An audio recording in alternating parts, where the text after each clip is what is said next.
മഴ വരുന്നെന്ന് പറഞ്ഞപ്പോൾ ഇങ്ങനൊരു മഴ ഒന്നും പ്രതീക്ഷിച്ചില്ല.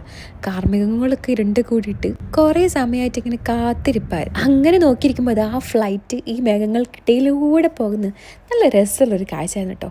ഞാൻ വിൻഡോ സൈഡിൽ തന്നെ അങ്ങനെ ഇരുന്നു. അങ്ങനെ മഴ സ്റ്റാർട്ട് ചെയ്ത് കുറച്ച് കഴിഞ്ഞപ്പോൾ ഒരു കോഫി ചൂടോടെ കുടിക്കെടുക്കാൻ തോന്നും. അങ്ങനെയാണല്ലോ.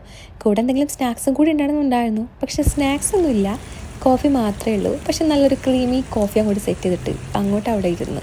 പിന്നെ മഴ ആസ്വദിക്കലേന് മെയിൻ പരിപാടി. വിൻഡോ ഒക്കെ തുറന്നിരുന്ന് പക്ഷേ ശക്തമായ കാറ്റടിക്കാൻ തുടങ്ങിയപ്പോൾ വിൻഡോസൊക്കെ ക്ലോസ് ചെയ്യേണ്ടി വന്നു കേട്ടോ. നല്ല അടിപൊളിയായിട്ടുള്ള കാറ്റടിക്കുന്നുണ്ടായിരുന്നു, ഒന്നും പറയാനില്ല. എവിടേക്കോ എന്തൊക്കെയോ പ്രശ്നങ്ങൾ ഉണ്ടാവുന്നതിൻ്റെ റീൽസൊക്കെ ഇടയ്ക്കിടയ്ക്ക് സ്ക്രോൾ ചെയ്ത് നോക്കുന്നുണ്ടായിരുന്നു. അങ്ങനെ ആ മഴ ആസ്വദിച്ച് ആ കോഫിയും കുടിച്ച് ഒരു മൂവിയും കൂടി കണ്ടു തീർത്തിട്ടോ. ഈ ഒരു മൂവി നേരത്തെ കണ്ടിട്ടുള്ളൂ കേട്ടോ. ഇതിൻ്റെ തമിഴ് വേർഷനാണ് കണ്ടിട്ടുള്ളത്. അപ്പോൾ ഈ ഹിന്ദി വേർഷനും കൂടി ഒന്ന് കാണാമെന്ന് വിചാരിച്ചു. അങ്ങനെ അത് കണ്ടു തീർന്നപ്പോഴേക്കും മഴ ഏകദേശം കുറഞ്ഞിട്ടുണ്ട്. പിന്നെ വിൻഡോസൊക്കെ ഒന്ന് നീക്കിയിട്ട് തലക്കൊന്ന് പുറത്തേക്കിട്ട് ആ ഫ്രഷ് എയർ ഒക്കെ അങ്ങോട്ട് ആസ്വദിച്ചു.